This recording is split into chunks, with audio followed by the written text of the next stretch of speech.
Himachal news 24/7। 13 अक्टूबर को देश के प्रधानमंत्री नरेंद्र मोदी चंबा के दौरे पर आएंगे। इसको लेकर जहां पुलिस प्रशासन ने अपनी तैयारियां पूरी कर ली है, वहीं भाजपा के बड़े बड़े नेता भी चंबा में उनके स्वागत के लिए पहुंच रहे हैं। हिमाचल प्रदेश के भाजपा के चुनाव प्रभारी देवेंद्र राणा सहित अन्य बड़े बड़े दिग्गज इस रैली को कामयाब बनाने में जुटे हैं। कल हिमाचल प्रदेश के मुख्यमंत्री जयराम ठाकुर भी चंबा पहुंच जाएंगे। वे भी 13 तारीख को होने वाले प्रधानमंत्री के कार्यक्रम की व्यवस्था का हल जानेंगे। इसी को लेकर आज होटल इरावती में हिमाचल के सह चुनाव प्रभारी देवेंद्र सिंह राणा ने चंबा में आयोजित प्रेस वार्ता में कहा कि 10 दिन के भीतर दूसरी बार प्रधानमंत्री नरेंद्र मोदी हिमाचल आ रहे हैं। ये हम सभी के लिए बहुत खुशी की बात है कि देश के यशस्वी प्रधानमंत्री श्री नरेंद्र मोदी जी 10 दिन के अंदर दूसरी बार देवभूमि हिमाचल में आ रहे हैं। दशहरे वाले दिन पहले उन्होंने एम्स बिलासपुर को जनता को समर्पित किया और फिर कुल्लू में देवी देवताओं का आशीर्वाद लिया। अब यशस्वी प्रधानमंत्री माननीय नरेंद्र मोदी जी भगवान शिव की धरा चंबा आने जा रहे हैं। दौलतदार के राजा मणि महेश की इस पावन धरा पर हम सभी 13 तारीख को उनका स्वागत करने के लिए उत्सुक हैं। और अगर आप पूरे इलाके में जाएं, मैं पिछले 2 दिन से चंबा के अलग अलग इलाकों में घूम रहा हूं, एक ऊर्जा है, उत्साह है और ऐसा लगता है मानो कोई बहुत हर एक के घर में एक अतिथि आ रहा है, उनका उनकी तरफ लोगों का स्नेह उनकी तरफ है। ये दिन न सिर्फ चंबा के लिए बल्कि पूरे हिमाचल और पूरे देश के लिए ऐतिहासिक होने वाला है। प्रधानमंत्री जी 180 मेगावाट के बजोली होली पावर प्रोजेक्ट को राष्ट्र को समर्पित करेंगे।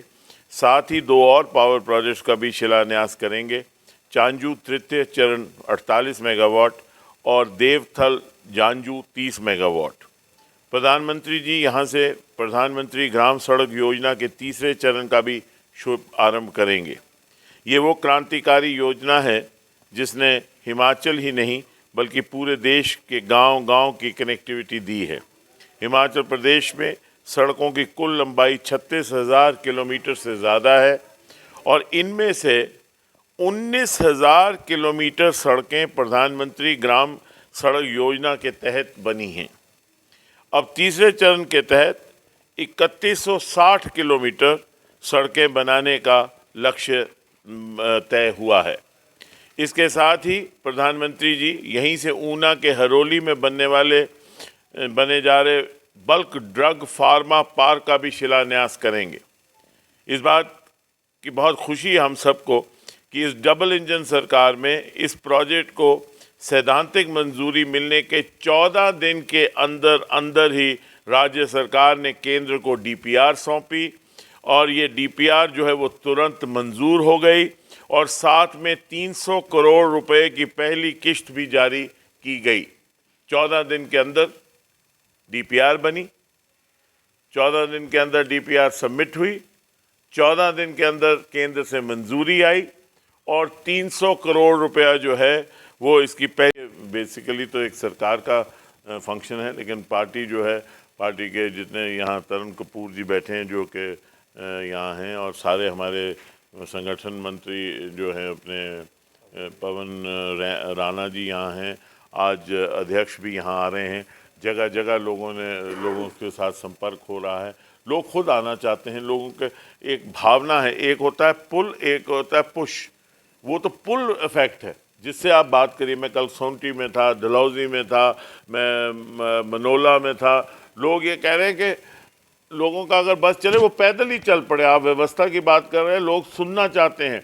और मुझसे एक बुज़ुर्ग मिले जिनकी उम्र कोई तकरीबन 86 या 87 साल थी। तो उन्होंने कहा कि मैं 10:30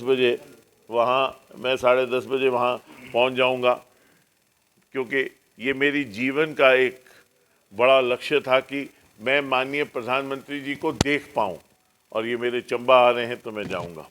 मुझे कल डलहौजी के बाज़ार में एक लड़का मिला, यश नाम बताया उसने। ये क्या नाम बताया उसने? यश शायद। वो पुणे से है और उसने कहा कि मुझे यहाँ आके पता लगा, वो एक ग्रुप था 5, 7, 8 लोगों का। उसने कहा मुझे यहाँ आके पता लगा कि माननीय प्रधानमंत्री जी चंबा आ रहे हैं। मैं जा रहा था वापस, लेकिन मेरी बकेट लिस्ट होती है कि लाइफ की एक बकेट लिस्ट है। उसने कहा in my bucket list one of the priorities is to see the Honorable Prime Minister Narendra Modi ji right in front of me and I'm going to go to Chamba changing my program।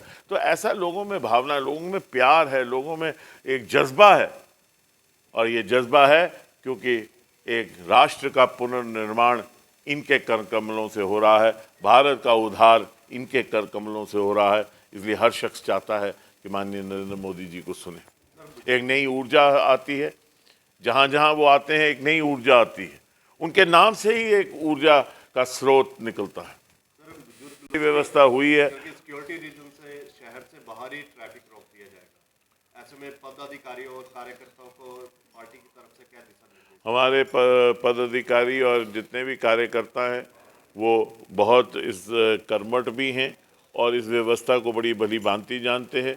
उन्होंने बार बार ऐसी व्यवस्था की है और कहीं पे भी कोई शिकायत का मौका नहीं मिला। अभी मैंने तो 3 ही देखी जो व्यवस्थाएं हिमाचल प्रदेश भाजपा ने की, जैसे मंडी में, बिलासपुर में और कुल्लू में।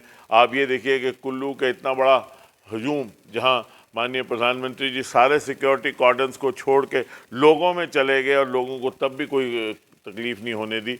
माननीय प्रधानमंत्री जी खुद इस बात के लिए बड़े इच्छा होती है उनकी कि किसी को कोई तकलीफ़ ना हो, और हमारे जितने भी साथी हैं वो इसी व्यवस्था में लगे हुए हैं। हमारा सिर्फ इतना ही फ़र्ज़ है कि किसी को किसी किस्म की भी तकलीफ़ ना हो। जो आए वो आराम से आए, आराम से माननीय प्रधानमंत्री जी को सुने और आराम से अपने घर वापस लौट जाए।